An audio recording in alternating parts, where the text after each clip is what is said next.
Hey everyone, Hubert Kolka from Versificato here, and today we're talking about the Factory Diamond Set RM10. As always, if you love this piece or anything else you see on our website, please email me directly at hubert@versificato.com. Now let's dive in.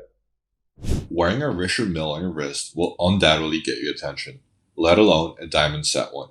This white gold RM10 does a fantastic job at elevating the racing machine for the Versa aesthetic that the brand is known for with this beautiful bonded alligator and calfskin strap and factory set diamonds.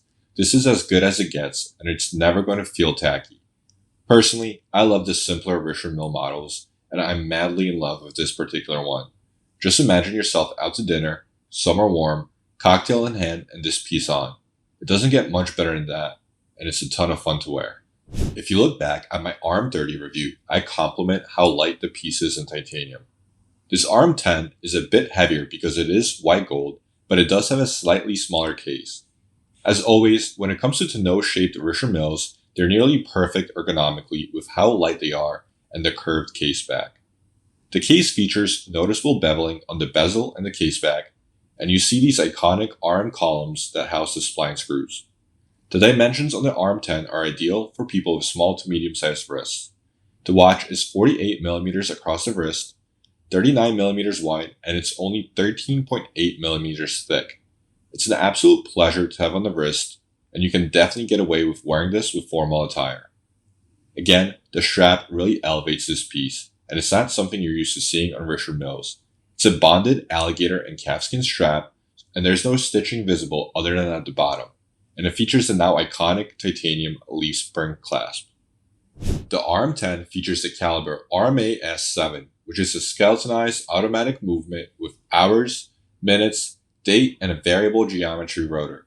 It's a quote-unquote simple watch, but it packs a punch. The RM10 is a successor to the smaller RM5 and was first launched in 2006.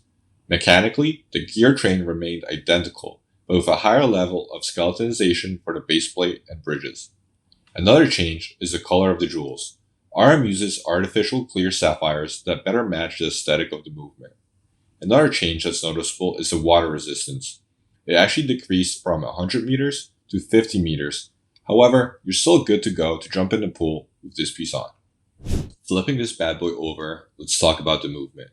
As a power reserve of 55 hours, it's a Vaucher 400 based architecture automatic movement before it was extensively modified by Richard Mille.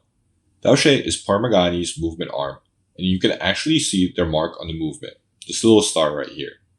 All bridges and plates are now in grade 5 titanium, and between the 4 rubber shock absorbers holding the movement and the titanium architecture, this piece is extremely shock resistant.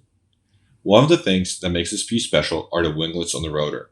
They change the polar movement or turning force of the rotor, and they can be adjusted by your Richard Mille watchmaker depending on your activity levels. If you're very active, you want to slow down the winding system, and if you're wearing this piece to the office, you want to make it as dynamic as possible. Now, to be honest, I don't know anyone who'd actually take their watch to get it adjusted, but let me know what you think in the comments. As always, if you love this piece or anything else you see on our website, please email me directly at hubert@versificato.com. I look forward to speaking with you soon.